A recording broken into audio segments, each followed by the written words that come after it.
الحمد لله إن الحمد لله نحمده ونستعينه ونستغفره ونؤمن به ونتوكل عليه ونعوذ بالله من شرور أنفسنا ومن سيئات أعمالنا من يهده الله فلا مضل له ومن يضلل فلا هادي له ولن تجد له وليا مرشدا أما بعد فقد قال الله تبارك وتعالى في كلامه المجيد وفرقانه الحميد أعوذ بالله من الشيطان الرجيم بسم الله الرحمن الرحيم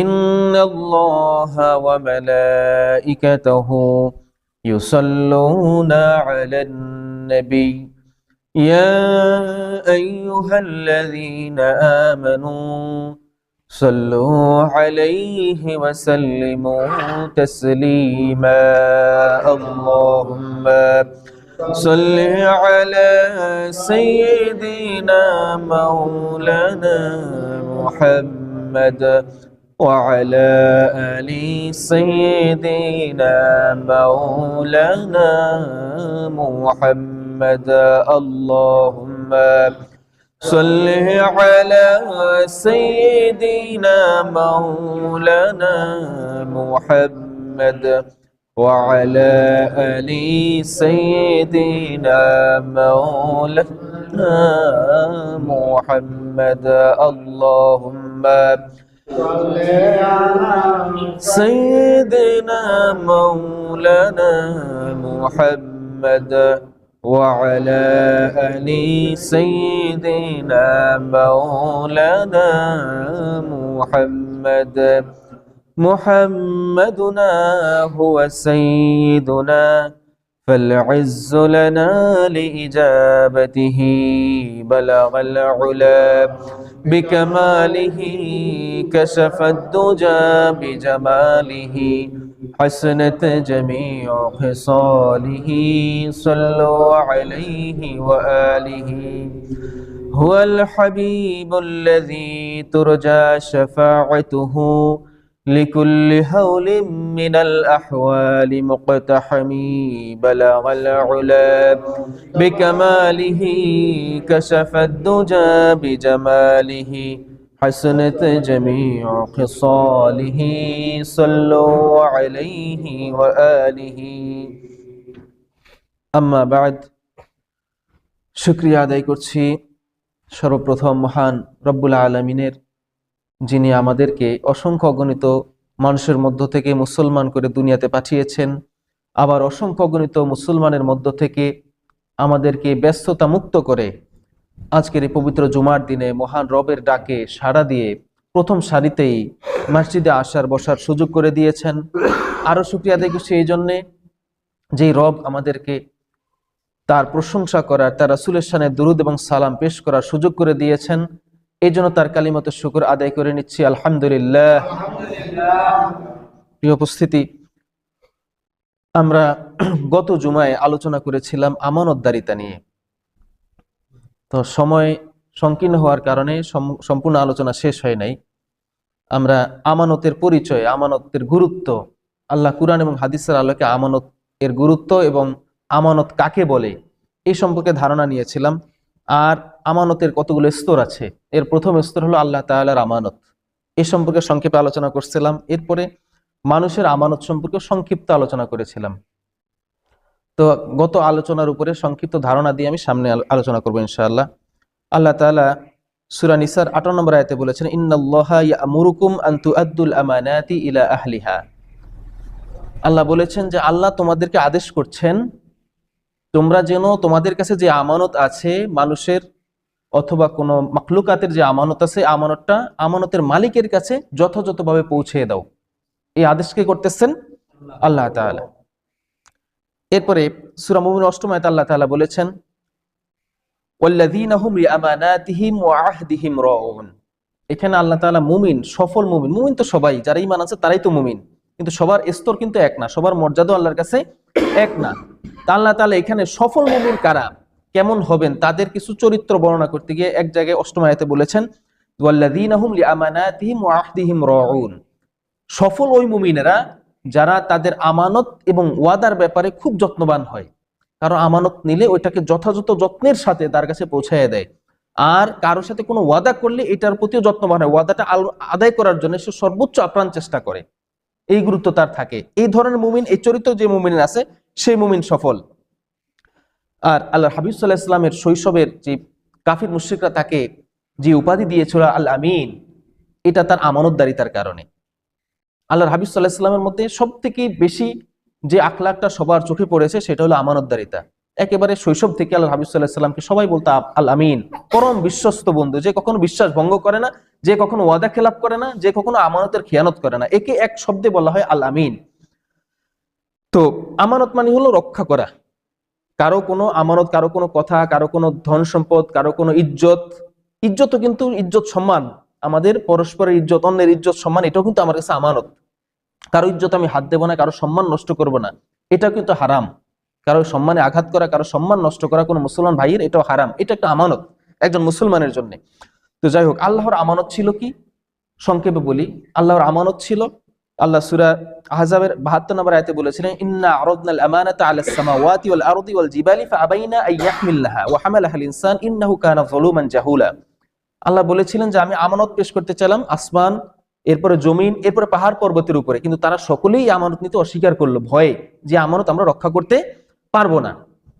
এর পরবর্তীতে আল্লাহ তাআলা আদম আলাইহিস সালামকে সৃষ্টি করলেন। আদম আলাইহিস সালামকে বললেন যে আসমানকে বললাম, জমিনকে বললাম এবং পাহাড় পর্বতগুলা সব থেকে বৃহৎ দেহের অধিকারী, এরা অস্বীকার করেছে। এখন তুমি কি আমানত গ্রহণ করতে চাও আমার পক্ষ থেকে? এই আমানত গ্রহণ করলে জান্নাতের সুসংবাদ, আর যদি আমানত গ্রহণ করে এটাকে খেয়ানত করো, আমানতের রক্ষণাবেক্ষণ করতে না পারো, তাহলে তোমাদের জন্য জাহান্নামের শাস্তি। তা আদম আলাইহিস সালাম সাথে সাথে এটা গ্রহণ করে নিলেন। এটার ভালো মন্দ বা এটা পারবো কি পারবো না এই চিন্তা না করে, যেহেতু আল্লাহ বলেছেন, সাথে সাথে এটা গ্রহণ করে নিয়েছেন। এরপরে ছিল আমানতুন নফস ওয়াল মাল, মানুষের, আমাদের নিজের শরীর এবং আমাদের সম্পদ, এটাও আমাদের জন্য আমানত। আমি বলেছিলাম যে আমাদের যে শরীর, এটা আসলে, যদিও আমি বলি আমার শরীর, আমার টাকা পয়সা, কিন্তু আসলে শরীরের মালিক কি আমি? না। এটা আমি প্রমাণ করেছিলাম যে সূরা ইয়াসিনের শেষের দিকে আল্লাহ বলেছেন আল ইয়াওমা নাখতিমু আলা আফওয়াহিহিম ওয়া তুকাল্লিমুনা আইদিহিম ওয়া তাশহাদু আরজুলুহুম বিমা কানু ইয়াকসিবুন। কিয়ামতের দিন আল্লাহ মানুষের মুখ বন্ধ করে দিবেন, আর কোনো কথা বলার সুযোগ না। আল্লাহ যেটা জিজ্ঞেস করবেন আমার মুখ দিয়ে আমি এটা চিন্তা করে আর এই কথা বলতে পারবো না, উত্তর দিতে পারবো না। সেদিন উত্তর দিবে কে? আমার হাত, আমার পা, আমার চোখ, আমার নাক, আমার কান, আমি যা দিয়ে, কান দিয়ে যা শুনেছি। আমরা যে একজন গীবত করে, সে তো কবিরা গুনাহ করে, কিন্তু গীবত শোনা, শুনে আনন্দ অনুভব করে, এটাও কিন্তু একটা গুনাহের কাজ। বুঝতে পারছেন? একজন গীবত করতেছে আপনার সামনে, আপনি যে কান দিয়ে শুনতেছেন, এটা কিন্তু একটা গুনাহের কাজ করতেছেন আপনি কান দিয়ে।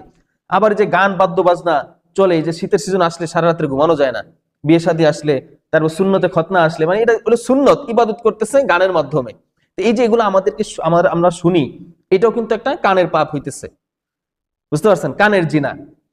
তো যাই হোক, এই যে আমাদের শরীর, আমাদের কান, আমাদের হাত, আমাদের পা দ্বারা আমরা কি কাজ করেছিলাম, চোখ দিয়ে কি দেখেছি, কান দিয়ে কি শুনেছি, হাত দিয়ে কি করেছি, পা দিয়ে কোথায় হেঁটে গেছি, এইগুলা সম্পর্কে আল্লাহ তাআলা যখন জিজ্ঞেস করবেন যে তুমি কি করেছো, তখন এই হাতগুলা, হাতের কাজ সাক্ষ্য দিবে যে আমার দ্বারা এই কাজ করছে আপনার বান্দা। চোখগুলো সাক্ষ্য দিবে আমার দ্বারা এই জিনিসগুলোর দিকে তাকাইছে, অমুক বেগানা মহিলার দিকে তাকাইছে, অমুক অশ্লীল গানের দিকে তাকাইছে, এইভাবে সাক্ষ্য দিবেন। তো যে এই যে চোখগুলা, হাতগুলা, পাগুলা আমাদের পক্ষে সাক্ষ্য দিবে না আমাদের বিরুদ্ধে সাক্ষ্য দিবে?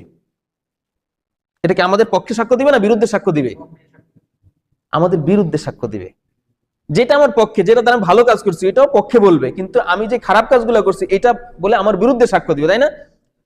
তো এই যে দুনিয়াতে আমাদের বিরুদ্ধে যারা সাক্ষ্য দেয় কোর্টে গিয়ে, তাদের সাথে আমার কোনো সম্পর্ক থাকে? তাদেরকে আমরা আত্মীয় বলে পরিচয় দেই না। তো এই যে হাত পা গুলা আমাদের বিরুদ্ধে সাক্ষ্য দিবে, এই হাত পা গুলার মালিক কি আমরা হইতে পারি না? এগুলোর মালিক কে? আল্লাহ। এই জন্য আল্লাহর কাছে সাক্ষ্য দিবে, আমার পক্ষে সাক্ষ্য দিবে না। আমার আত্মীয় হলে মিথ্যা কথা বইলা হইলো আমার কোর্ট থেকে বাঁচায় নিয়ে আসে, আছে না এরকম? আমাদের তারে আমরা আত্মীয় মনে করি, যদিও সে মিথ্যা বলছে, কিন্তু তারে আমরা আমার বাঁচাইতে গিয়ে সে মিথ্যা কথা বলছে, তার আমরা আত্মীয় মনে করি। কিন্তু যদি সত্য সাক্ষ্য দেয়, আমি একটা অপরাধ করছি, তারপরও সেই সত্য সাক্ষ্যটাই দিল, কিন্তু আমার বিরুদ্ধে গেল, তবুও আমি মনে করি যে সে সত্য সাক্ষ্য দিয়েছে, তারপরও সে আমার শত্রু, কারণ এই সাক্ষ্যটা আমার বিরুদ্ধে গেছে, ঠিক না? তারা আমরা নিজের মনে করি না। ঠিক একইভাবে আমাদের শরীর অঙ্গ প্রত্যঙ্গ গুলো, এগুলো কিন্তু মালিক আমরা না।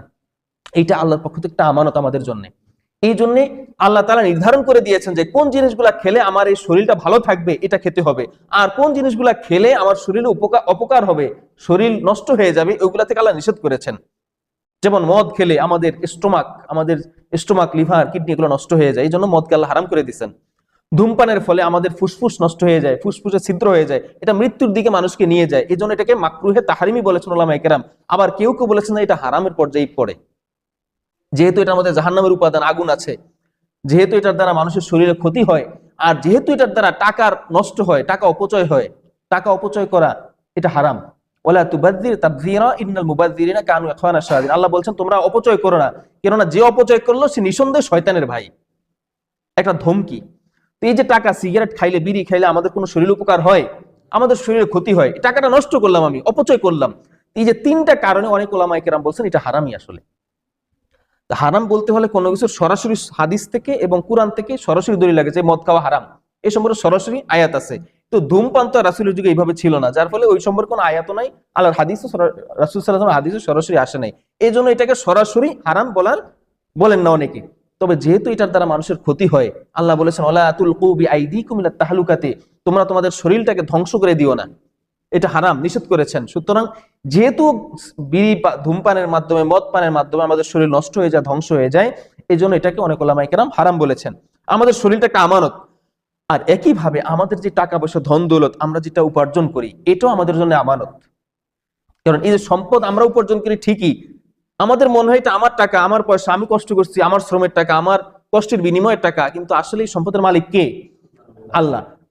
আপনারা যত কাজের, যত টাকা পয়সার উৎস দেখবেন, এটা সবকিছুর উৎস আল্লাহ থেকেই আসে। আপনি মাঠে কাজ করেন একজনের, এখন মাঠের এই যে জমিটা আপনি চাষ করেন, এই জমিটা যদি মাটি না হয়ে পাথর হইতো, আপনি চাষ করতে পারতেন নাকি? পারতেন না। এই যে দেখেন এখন মেশিন আসতেছে, বিভিন্ন মেশিন দিয়ে জমি জমা চাষ করে, আগে মানুষ কোদাল দিয়ে কাটতো, এরপরে এক সময় গরু আসছে, গরু দিয়ে হাল চাষ করতো, কিছু টাকা পয়সা পাইতো। কিন্তু এখন মেশিন আসার কারণে এই যে 10-12 জন মানুষ কাজ করবে, এই কাজ করার এখনো সুযোগ নেই, এক মেশিনে সব কাজ শেষ হয়ে যায়, এই যে 10 জন মানুষ বঞ্চিত হইতেছে। তো দেখেন এই পৃথিবীর জমিনটা যদি মাটি না হয়ে পাথর হয়ে যাইতো, তাহলে কি আমরা এটা চাষ করতে পারতাম না? আমরা যে চাষ করে উপার্জন করি টাকা পয়সা, এটা উপার্জন করতে পারতাম না। তো সবকিছুর মূলে হচ্ছে আল্লাহর রহমত, আল্লাহর করুণা, আল্লাহ এটা দিছেন বলে আমরা পারতেছি। এই যে এই আল্লাহর দেওয়া উপাদানগুলা ব্যবহার করে, আল্লাহর দেওয়া সুযোগগুলা ব্যবহার করে আমরা যে টাকা পয়সা কামাই করি, ইনকাম করি, এই টাকার মালিকও কে আসলে? এই জন্য আল্লাহ তাআলা আমাদের উপর যাকাত ফরজ করছেন, যে এই নির্দিষ্ট পরিমাণ সম্পদ হলে গরিব মিসকিন যারা আছে এদেরকে যাকাত দাও। এই সম্পদের মালিক আমি। আমার এরকম নয় যে আমি সম্পদ যেভাবে ইচ্ছা আয় করলাম, যেভাবে ইচ্ছা ব্যয় করলাম, এটার জন্য কোনো জবাবদিহিতা নাই। না, হাদিসে আসছে লা তাজুলা কদামা ইবনে আদম মিন ইনদি রাব্বিহি ইয়াউমাল কিয়ামাতি হাত্তা ইউসআলা আন খামসিন। 5টা বিষয়ের প্রশ্ন করা হবে, এই 5টা বিষয়ের উত্তর না দেওয়া পর্যন্ত আল্লাহর সামনে থেকে বান্দার পা, আদম সন্তানের পা এক চুলও নড়তে পারবে না। 5টা প্রশ্ন করা হবে, যতক্ষণ আপনি 5টা প্রশ্ন উত্তর দিবেন ততক্ষণ পর্যন্ত ওই আল্লাহর সামনে থেকে হাসরের ময়দানে পা এক দিক এদিক ওদিক করতে পারবেন না। এই 5টা প্রশ্নের মধ্যে 2টা প্রশ্ন হলো কোথা থেকে তুমি আয় করেছো, আর দ্বিতীয় প্রশ্ন কোথায় তুমি ব্যয় করেছো। টাকা আয় করেছো ঠিক আছে, হালাল পথে, বুঝলাম আমি হালাল পথে আয় করেছি, ব্যয় করেছো কোন পথে? কি গান বাদ্য বাজার পথে, হারামের পথে, চুরি ডাকাতির পথে, মানুষকে ধ্বংস করার পথে, মিথ্যা মামলা দেওয়ার পথে, মানুষকে কষ্ট দেওয়ার কাজে ব্যয় করেছো, নাকি গান বাদ্য বাজার, টিভি, সিনেমা এগুলো দেখার কাজে ব্যয় করেছো এই সম্পর্কে, নাকি হারাম সুদের টাকা সুদে লাগিয়েছো, লাগিয়ে এটা আয় করছো, আবার কোন পথে ব্যয় করছো, এটা সম্পর্কে আল্লাহ জিজ্ঞেস করবেন। এরকম না যে আমি হালাল পথে আয় তো করি, এরপরে যেমনি ইচ্ছা সেমনি ব্যয় করি, এই সুযোগ নাই। আয়ও করতে হবে হালাল পথে, ব্যয়ও করতে হবে হালাল পথে। এই যে নির্ধারণ করে দিয়েছেন, কেন? কারণ এই সম্পদের মালিক হলো কে? আল্লাহ। এই জন্য আল্লাহর আদেশ মতো এটা আয়ও করতে হবে, এটাকে ব্যয়ও করতে হবে। তো টাকা পয়সা, ধন দৌলত এগুলো আমার বলেই যে আমি আয় করবো, ইচ্ছা মতো ব্যয় করবো, এই সুযোগ নাই। এরপরে আমরা এই পর্যন্ত সংক্ষিপ্ত আলোচনা করেছিলাম।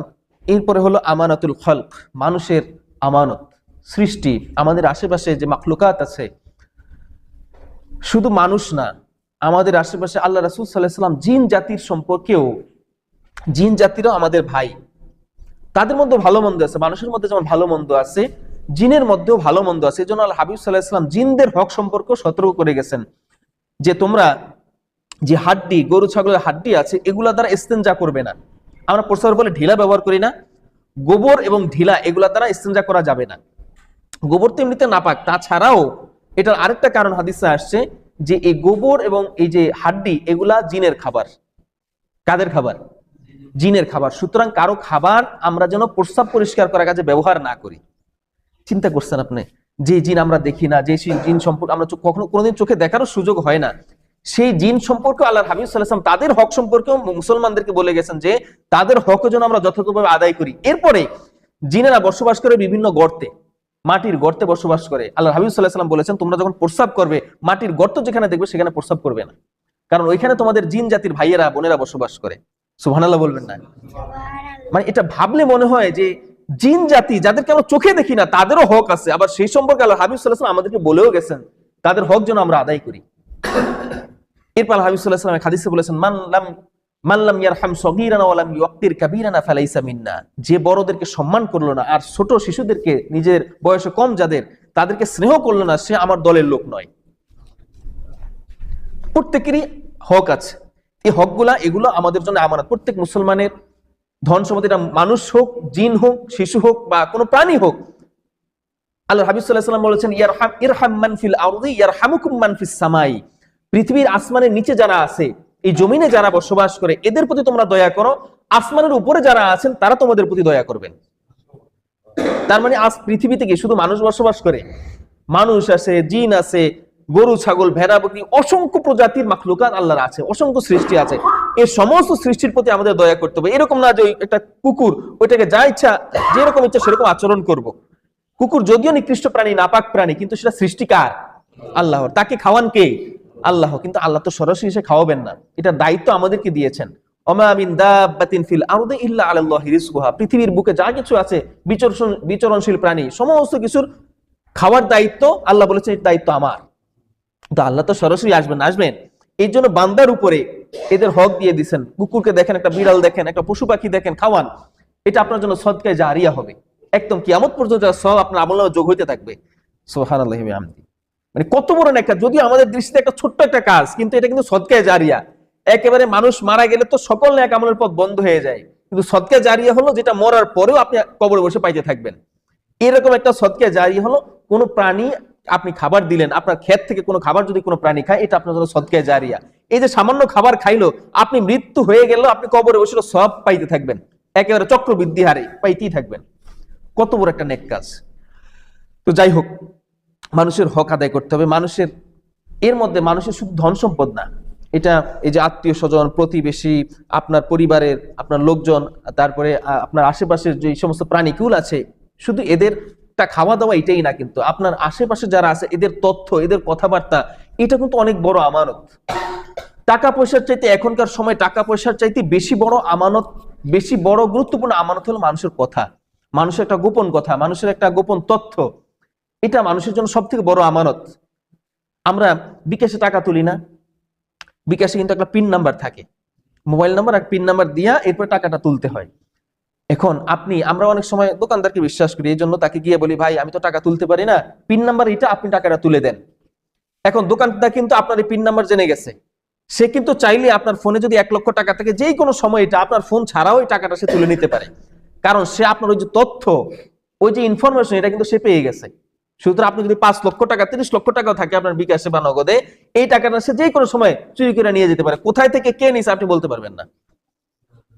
এই যে একজন মানুষের তথ্য তার জন্য কত গুরুত্বপূর্ণ। এরপরে আমরা দেখি বিভিন্ন সময়ে আপনার এই যে ফেসবুক আইডি যারা ব্যবহার করে বা বিভিন্ন ইমেল ব্যবহার করে, এগুলো যখন হ্যাক হয়ে যায়, এগুলো আইডি যে পাসওয়ার্ড, একটা পিন নাম্বার থাকে ওইখানেও, ওই পিন নাম্বার যদি, এই তথ্যটা যদি কেউ পাওয়া যায় যে আপনার পিন নাম্বার এইটা, সে যদি এই পিন নাম্বার দিয়ে আপনার ওইখানে গোপন যত তথ্য আছে, আপনার দলিল পত্র, আপনার পারিবারিক ছবি, আপনার স্ত্রীর ছবি, আপনার কন্যা সন্তানের ছবি, এই ছবিগুলো নিয়ে যদি সে খারাপ কাজে ব্যবহার করে এবং আপনাকে যদি ব্ল্যাকমেইল করে যে তুমি আমার এত টাকা দাও, না হলে তোমার এই ছবিগুলা, অশ্লীল ছবিগুলো আমি ফাঁস করে দেবো, তোমার পরিবারের পর্দানশীলা মহিলাদের ছবিগুলো আমি ফাঁস করে দেবো, এরকম অবস্থায় আমরা দেখেছি অনেক তরুণীরা আত্মহত্যা করে।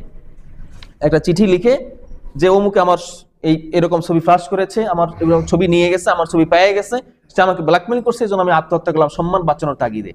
তো দেখেন, টাকা পয়সা দিয়েও মানুষের এই জিনিস ফেরত পাওয়া সম্ভব, মানুষের জীবন ফেরত পাওয়া সম্ভব নয়। টাকা পয়সা, যত টাকা পয়সা দেন, সে আপনার ওই যে টাকা দিয়েছেন, আপনি মনে করেন 50,000 টাকা দিলেন, এর কদিন পর আবার সে আপনার কাছে টাকা চাইবে, কারণ ছবি তো তার কাছে আছে, আপনার ওই যে গোপন ইনফরমেশন তার কাছে আছে, সে বারবার এটা যে আপনার কাছে টাকা চাইবে, কতদিন আপনি তাকে দিবেন? এরপরে একটা সময় মানুষ ঠেকায় পড়ে বাধ্য হয়ে সম্মান বাঁচানোর তাগিদে আত্মহত্যা করে। টাকা পয়সা দিয়ে সম্মান বাঁচানো যায় না। এই জন্য টাকা পয়সা, ধন সম্পদ, দলিল পত্র এগুলো ছাড়াও মানুষের চলে। মানুষ ভিক্ষা করে খায় না, তার জীবন চলে। কিন্তু সম্মান, এই যে তথ্য আপনার, এটা যদি ফাঁস হয়ে যায় তাহলে যে কোনো সময় আপনার জীবন চলে যেতে পারে। ইরানে কিছুদিন আগে 6 জন ইরানের অত্যন্ত গুরুত্বপূর্ণ ব্যক্তিত্ব, কয়েকজন সায়েন্টিস্ট, পরমাণু বিজ্ঞানী সহ টোটাল 6 জন মানুষ একই দিনে, একই তারিখে, একই সময়ে, একই মুহূর্তে একসাথে শাহাদাত বরণ করছেন ইসরায়েলের বোমের আঘাতে। ইসরায়েল হচ্ছে ইরান থেকে 1500 কিলোমিটার বা 2000 কিলোমিটার দূরে। এখান থেকে এখানে, এখান থেকে ঢাকা এতটুকু না, কিন্তু এখান থেকে ঢাকা হয়তো কত 250 বা 300 কিলোমিটার হবে সর্বোচ্চ, কিন্তু ইসরায়েল থেকে ইরানের দূরত্ব হলো 2000 কিলোমিটার। কল্পনা করতে পারেন, এই দূর থেকে ওনারা বোম নিক্ষেপ করছে ইসরায়েল। সেই বোম গিয়ে একেবারে ঠিক ওই 6 জন বিজ্ঞানী যেইখানে ছিলেন, যেই অবস্থায় ছিলেন, একই সময়ে 6 জন কি মার্ডার করে ফেলছে। এটা কিভাবে সম্ভব হলো বলতে পারেন? ওই যে তথ্য, মানুষের তথ্য, মানুষের ইনফরমেশন, এই ইনফরমেশনটা তারা পাইছে একজন মহিলার মাধ্যমে। মহিলা একজন রাশিয়ান গোয়েন্দা। এই মহিলা ভালো সেজে ইরানে গেছে, গিয়া ইসলাম ধর্ম গ্রহণ করেছে। সে একজন ইহুদি, ইসলাম ধর্ম গ্রহণ করে এরপরে ইসলামের মধ্যে, এরা কিন্তু আবার শিয়া, ইরানে যারা বসবাস করে এরা আবার শিয়া মতবাদের, তো শিয়া মতবাদ গ্রহণ করছে। গ্রহণ করে এই শিয়া মতবাদের উপর পড়াশোনা করে, লেখালেখি করে এত মানে যশ খ্যাতি অর্জন করছে, ইরানের সব থেকে বড় বড় নেতারা, সর্বোচ্চ নেতার সাথেও তার সাক্ষাৎ হয়েছে, এত কাছে চলে গেছে। এই যাওয়ার ফলে সে কি হলো, গোপনে কে কোথায় কখন থাকে, কি কাজ করে, এই সম্পর্কে সে সবার থেকে তথ্য নিছে, সবার বাসায় বাসায় গেছে। এই যে 6 জন বিজ্ঞানী মারা গেল, এদের প্রত্যেকের বাসায় তার যাতায়াত ছিল, কে কখন কোথায় থাকে এই সম্পর্কে সে খবর রাখছে। এবং 6 জন বিজ্ঞানী এই সময় কোথায় থাকে, কে কি কাজ করে, প্রত্যেকের তথ্য ডাটা সে ইসরায়েলকে দিচ্ছে। দেওয়ার ফলে কি হলো, ওরা জিপিএস ট্রেকার আছে, একটা জিপিএস ট্রেকারের মাধ্যমে, আপনার এই যে গুগল ম্যাপের মাধ্যমে আমরা এক জায়গা থেকে আরেক জায়গায় খুঁজে বের করতে পারি, এখান থেকে ওই জায়গাটা কত কিলোমিটার, কোন দিক দিয়ে যাইতে হবে, এগুলো খুঁজে বের করা যায়। এটা জিপিএস ট্রেকার বলে। এটার মাধ্যমে তাদের গতিপথ, তাদের স্থান নির্ধারণ করছে বোমের সাথে তাদের জিপিএস ট্রেকার মাধ্যমে সংযোগ করে দিছে। ঠিক বোমটাকে মারার সাথে সাথে বোমটা ওই লোকটা যেখানে আছে ঠিক সেখানে গিয়ে অ্যাটাক করছে। এটা কিভাবে হইলো? লোকেশন বের করছে, ওই যে গোপনে তথ্য তারা পেয়ে গেছে, এই তথ্যের মাধ্যমে এটা হয়ে গেছে। তো দেখেন মানুষের জীবনে তথ্য কত গুরুত্বপূর্ণ। এটা মানুষের টাকা পয়সা, ধন সম্পদ এগুলোর চাইতেও গুরুত্বপূর্ণ। টাকা পয়সা, ধন সম্পদ মানুষের জীবন কেড়ে নেয় না, মানুষের জীবন কেড়ে নেয় তার গোপন তথ্যগুলা। এই যে আপনারা কেউ কিছু একটা কথা বললো, তার সম্মানের একটা কথা বললো, আপনাকে বেস্ট ফ্রেন্ড মনে করে, খুব কাছের বন্ধু, কাছের মানুষ মনে করে, খুব কাছের আত্মীয় মনে করে, তার গোপন কথাটা কাউকে বলে নাই, আপনাকে বলছে বিশ্বাস করে, কিন্তু আপনি কথাটা প্রকাশ করে দিলেন সমাজে, মানুষকে বলে বেড়াইলেন মজা করে। একজনের গোপন কথা বলতে খুব মজা লাগে, এটা শয়তান আমাদেরকে মজা লাগাই দেয়। মানুষের গীবত শিকায়ত বলতে, কারো বলতে কোনো খারাপ গুণ না থাকলে এটা বানায় বানায় বলতে, বহতান করতে খুব মজা লাগে। এর মধ্যে শয়তান স্বাদ ঢুকিয়ে দেয়। মানুষের প্রশংসা করে আমরা যতটা মজা না পাই, তার চেয়ে বেশি মজা পাই তার দুর্নাম করে। কেন হয় এটা? শয়তান এটা আমাদের মধ্যে দিয়ে আমাদের মুখে স্বাদ লাগাই দেয়, আমরা বলে মজা পাই। কিন্তু এই যে তথ্যগুলা, এটা অনেক বড় আমানত, এটা সম্পর্কে আপনাকে চরম জবাবদিহি করতে হবে। টাকা পয়সা, ধন দৌলত আপনি কারো মেরে দিচ্ছেন, এটাও একটা হক নষ্ট করলেন, আমানত নষ্ট করলেন, কিন্তু এটার চাইতে বড় আমানত তার গোপন কথা। মানুষের সম্মানের চাইতে বড় আর কিছু না। টাকা পয়সা, ধন দৌলত যাই কামায়, এটা সম্মানের জন্যই কামায়। যে টাকা পয়সা, ধন দৌলত কামায়, একটা ভালো পোশাক পরবো, ভালো একটা বাড়ি ঘর করবো, আমার সম্মান সমাজে বাড়বে, এই জন্য টাকা পয়সা মানুষ ইনকাম করে, ভালো একটা জীবন পরিচালনার জন্য, সম্মানজনক জীবন পরিচালনার জন্য। তো সেই সম্মানই যখন মানুষের নষ্ট হয়ে যায়, তখন টাকা পয়সা, ধন দৌলত কোনো কাজে আসে না। এই জন্য টাকা পয়সা, ধন দৌলত মেরে দিলেও যতটা আমানতের নষ্ট হলো মানুষের, একজন ভাইয়ের, তার চাইতে বেশি আমানতের খেয়ানত আমরা করব যদি তার গোপন তথ্যটা আমি প্রকাশ করে দিই। এটা অনেক বড় একটা আমানত। এই জন্য আমরা চেষ্টা করব কারো কোনো গোপন কথা মানুষের কাছে বলে না বেড়ানো, যার দ্বারা সে লজ্জিত হবে, অপমান বোধ করবে। আল্লাহ তাআলা বলেছেন সূরা হুজুরাতের 12 নম্বর আয়াতে, ওয়ালা তাজাসসু ওয়ালা ইয়াগতাব বা'দুকুম বা'দান, তোমরা পরস্পর গোয়েন্দাগিরি করো না। কিছু মানুষ আছে গোপনে মানুষের কথা শুনে, আড়ি পেতে শুনে, তার পাশে রাত্রে বাসার পাশ দিয়ে যাইতেছে, কান পেতে শুনে, আরে কি কথা হইতেছে, কার নিয়ে জানি কথা হইতেছে, একটু শুনি। শুনে এটা আবার চার দোকানে বসে বসে এটাকে বলে বেড়ায়, এই কাজ করতেছে, এই কাজ করতেছে, হায় হায় অমুকের বউ অমুকের সাথে চলে গেছে, অমুকের মেয়ে অমুকের সাথে চলে গেছে, অমুকের মেয়ে অমুকের সাথে লাইন করতেছে। এই যে এগুলা বড়ে বেলানো, এটার ফলে কি তার সুনাম হইলো না দুর্নাম হইলো? সে কি সম্মানিত হইলো না অপমানিত হইলো? অপমানিত হইলো। আপনি বলে মজা পাইছেন, কিন্তু কি উপকার হইলো আপনার? আপনি যে বলে মজা পাইলেন, এটা দ্বারা আপনার উপকার হইলো কি? কোন উপকার হয়েছে আমার? আমি যে বললাম, বলে কি আমার কোন উপকার হয়েছে? দুনিয়াতে না, আখিরাতে না, বরং আমার ক্ষতি হয়েছে আখিরাতে। আর দুনিয়াতে আপনি যাদেরকে এই কথাগুলো বলছেন, আপনি তো মনে করছেন সবাই আমার কথা শুনে খুব মজা পাইছে, কিন্তু না, এরা পিছনে গিয়ে বলবে একটা চুগলখোর, একটা অমানুষ, তার আপন মানুষ, তার বাড়ির মানুষ, তার ঘরের মানুষের বদনাম করে বেড়ায়। যতই আপনার সামনে এটা হাসি ঠাট্টা করুক, মজা পাক, কিন্তু পেছনে গিয়ে ঠিকই বলবে এই মানুষটা নিকৃষ্ট, সমাজের মানুষের ছিদ্র অন্বেষণ করে বেড়ায়, মানুষের গোপন তথ্য খুঁজে বেড়ায়, এগুলো সমাজে বলে বেড়ায়। নিঃসন্দেহে এটা বলবে আপনাকে। সে যদি খারাপ হয় তবু আপনাকে বলবে। আপনি যেমন আরেকজনের খারাপ কিছু বলেছেন, আপনারও খারাপ কথাগুলো সে বলবে, তুই একটা চগলখোর, ওর সাথে মেয়ে বিয়ে দিও না, ওর মেয়ের সাথে ছেলে বিয়ে দিও না, এরকম বদনাম করবে। সুতরাং আসেন এগুলা থেকে আমরা সতর্ক হই। মানুষের তথ্য, মানুষের কথাবার্তা, এগুলা তার গোপন আমানত। সে আপনাকে বলছে, শুধু আল্লাহ এবং আপনি ছাড়া কেউ জানেন না।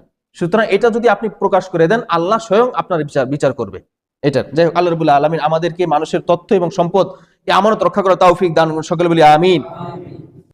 কারো যদি ধন সম্পদ আপনি নষ্ট করেন, কারো দলিল পত্র আপনি মেরে দিলেন, আপনার কাছে বিশ্বাস করে দলিল রেখে গেল, আপনি তার দলিলটা গোপন করে তার আমানত মেরে দিলেন, তার জমি দখল করে খাইলেন, চাষাবাদ করে খাইলেন মৃত্যু পর্যন্ত। এরপর আপনার সন্তানরা আসলো, আপনার নাতিপুতিরা আসলো, ধারাবাহিকভাবে কিন্তু এটা তারাই খাইতে থাকবে।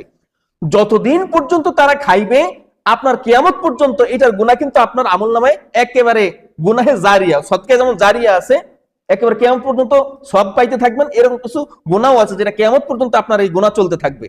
আপনার সন্তান খাইবে, আপনি মরে গেছেন, আপনি খান না, কিন্তু আপনার সন্তান খাইতেছে, আপনি তাকে দখল দিয়ে গেছেন, এই গুনাহটা আপনার কবরে যাইতে থাকবে।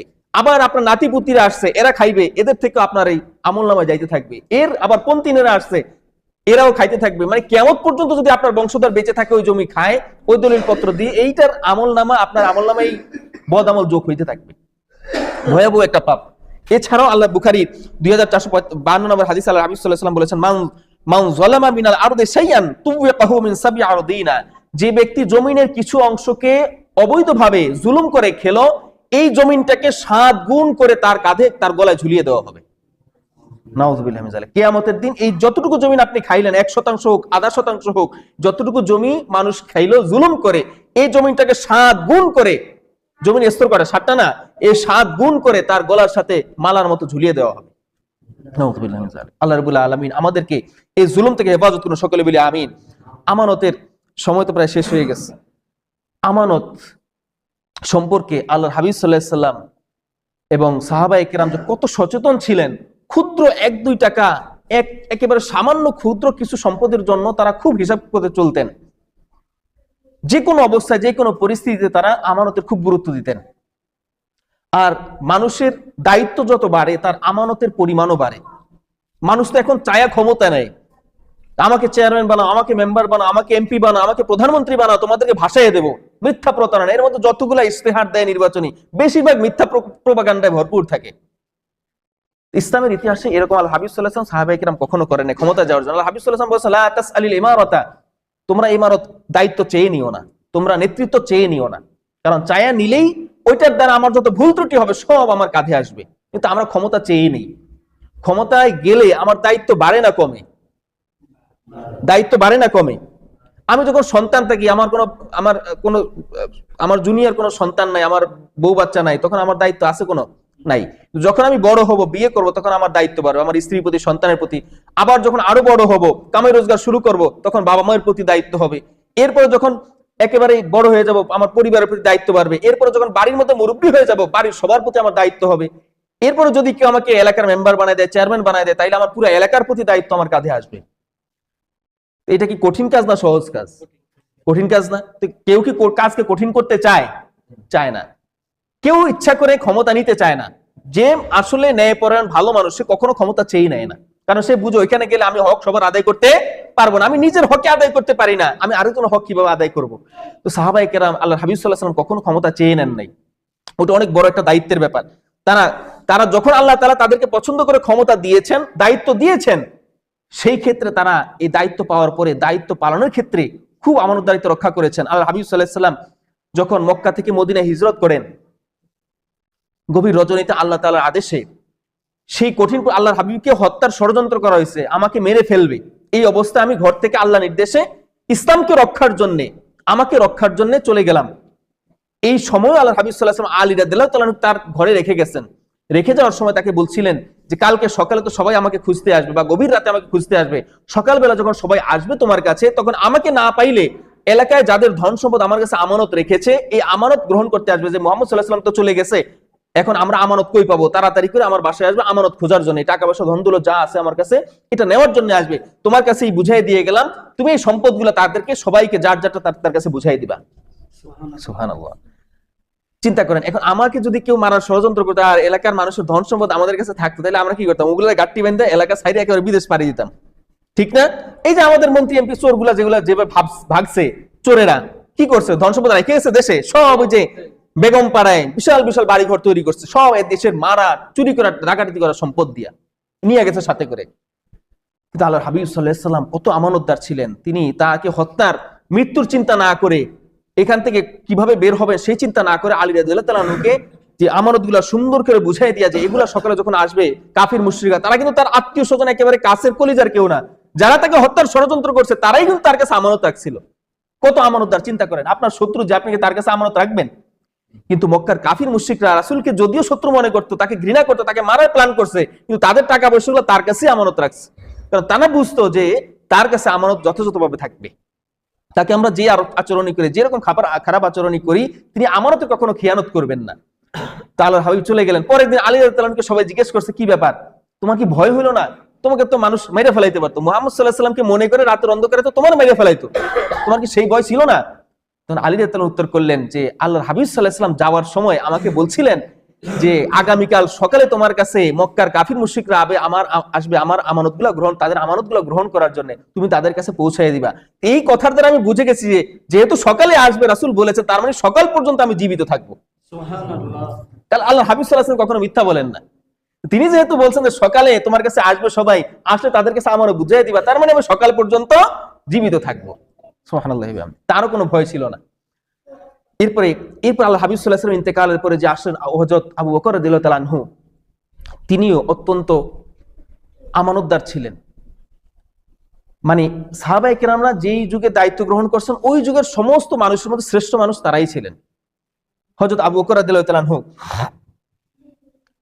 তিনি যখন দায়িত্ব গ্রহণ করলেন, তিনি কাপড়ের ব্যবসা করতেন। তো যেদিন খেলাফতের দায়িত্ব গ্রহণ করলেন, প্রেসিডেন্ট হইলেন, সেদিনই কাপড়ের গাঁটটি নিয়ে বাজারে রওনা করছেন। এগুলা বিক্রি করে তার পরিবার ভরণ পোষণ করেন, তিনি কাপড়ের ব্যবসা করেন। তো যেদিন দায়িত্ব গ্রহণ করছেন, প্রেসিডেন্ট হয়েছেন, সেদিনও একইভাবে তিনি বাজারে রওনা করছেন কাপড় বিক্রি করার জন্য। দৌড়ে এসে সামনে দাঁড়াইছেন হযরত ওমর রাদিয়াল্লাহু তাআলা এবং আবু উবাইদা রাদিয়াল্লাহু তাআলা আনহুমা। আয়েশা দাঁড়ায় বলছেন, হে খলিফাতুল মুসলিমিন, আপনি কোথায় যাচ্ছেন? তিনি বলছেন, কাপড় বিক্রি করতে বাজারে যাইতেছি। তারা বলছেন, আপনি কাপড় বিক্রি করলে কেমনে চলবে? আবু বকর বলতেছেন, কাপড় বিক্রি না করলে আমার সংসার কেমনে চলবে? আমার সন্তানাদি, আমার স্ত্রী, এদের প্রতিও তো আমার হক আছে, এরাও তো আমার আমানতের অংশ, এদেরও তো একটা আমানতদারিতা আছে, আমি এদেরকে কেমনে চালাবো? এরা তো না খেয়ে মারা যাবে। তখন ওমর এবং আবু উবাইদা রাদিয়াল্লাহু তাআলা বললেন, আপনি যদি এই আপনার ছোট্ট একটা সংসারের জন্য সারাদিন ব্যয় করে দেন, তাহলে এই যে বিশাল রাষ্ট্রের দায়িত্ব, এই দায়িত্ব কিভাবে পালন করবেন আপনি? আবু বকরের মাথায় কাজ করলো যে আসলেই তো, সামান্য সংসারের জন্য আমাকে সারাদিন কাপড় বিক্রি করতে হবে, কাপড়ের ব্যবসা নিয়ে ব্যস্ত থাকতে হবে, কিন্তু এই বিশাল রাষ্ট্র, এটা তো এখন আমার দায়িত্বে, এই দায়িত্ব কখন আমি পালন করব? তো তিনি বললেন, তাইলে আমার সংসার কিভাবে চালাবো আমি? তখন ওমর রাদিয়াল্লাহু তাআলা বললেন, রাষ্ট্রের যে কোষাগার আছে, আপনি যেহেতু রাষ্ট্রের খেদমত করতেছেন, আপনি কোনো নিজের কাজ করার সুযোগ পাচ্ছেন না, সুতরাং রাষ্ট্র থেকে আপনার জন্য, আপনার পরিবারের জন্য একটা রেশমের একটা সম্মানের ব্যবস্থা করে দেওয়া হবে। তখন ওইভাবে তারা রাষ্ট্রের কোষাগার থেকে তার জন্য সম্মানের ব্যবস্থা করলেন। এরপরে দেখেন, একদিন হযরত আবু বকরের স্ত্রী আয়েশা বলছেন যে খলিফাতুল মুসলিমিন, আপনার সন্তানেরা হালুয়া খাবে, হালুয়া খাইতে চায়।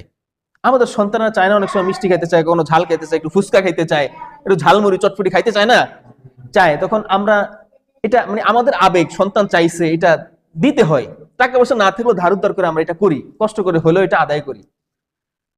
তো হযরত আবু বকর বললেন, এর জন্য তো অনেক কিছু লাগবে, আটা লাগবে, মাখন লাগবে, চিনি লাগবে, এগুলো কোথায় পাবো?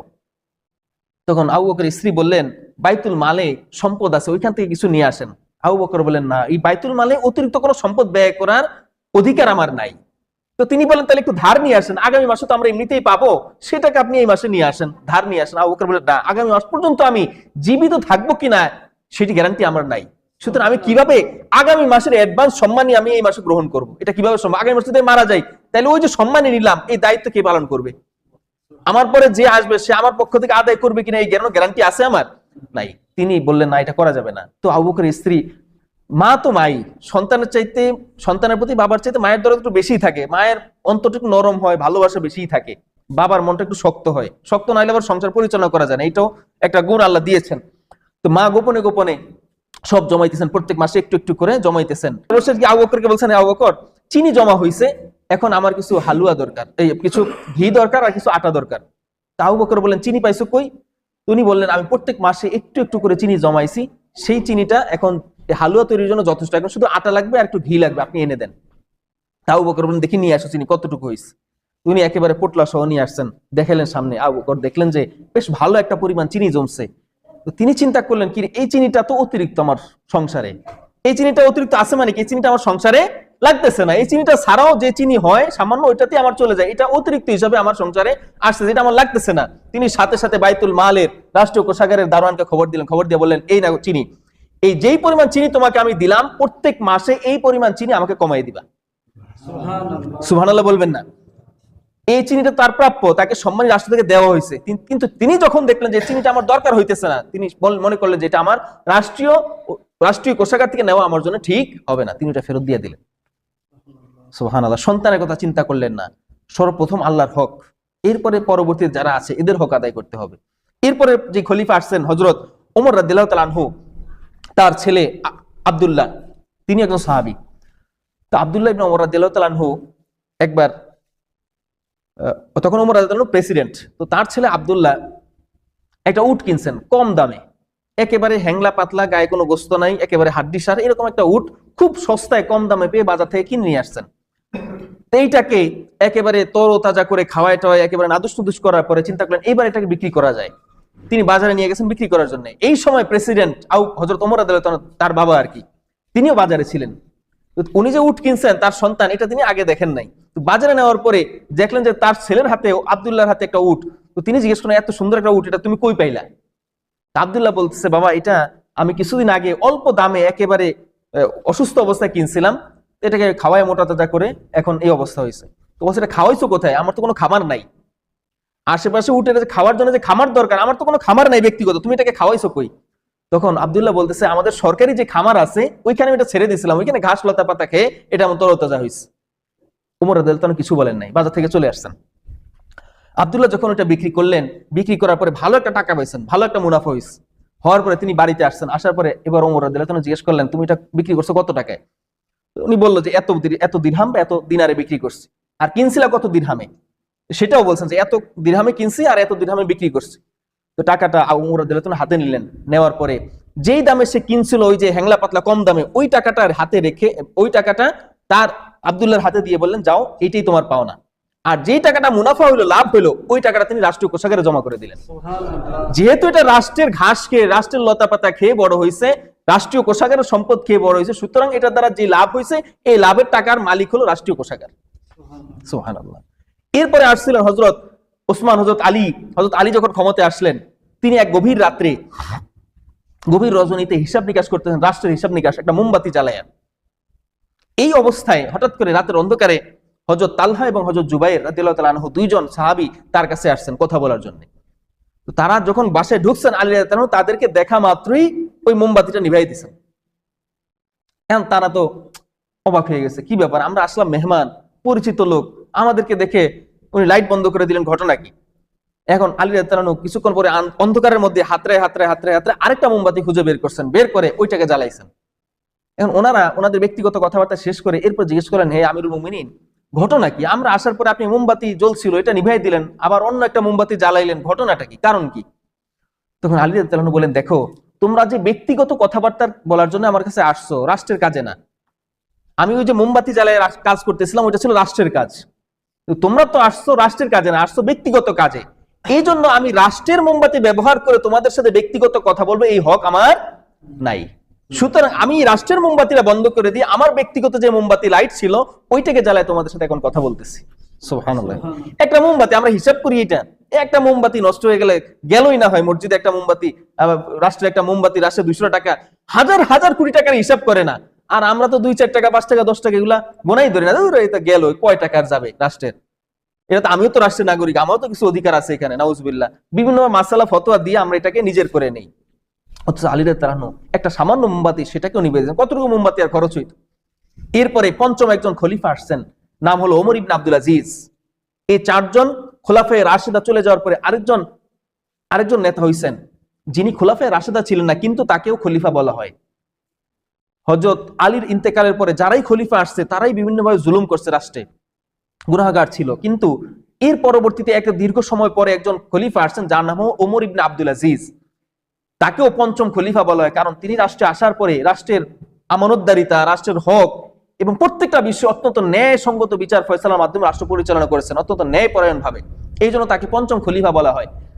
তিনি একদিন বাইতুল মালে গেছেন বাইতুল মাল পরিদর্শন করার জন্য।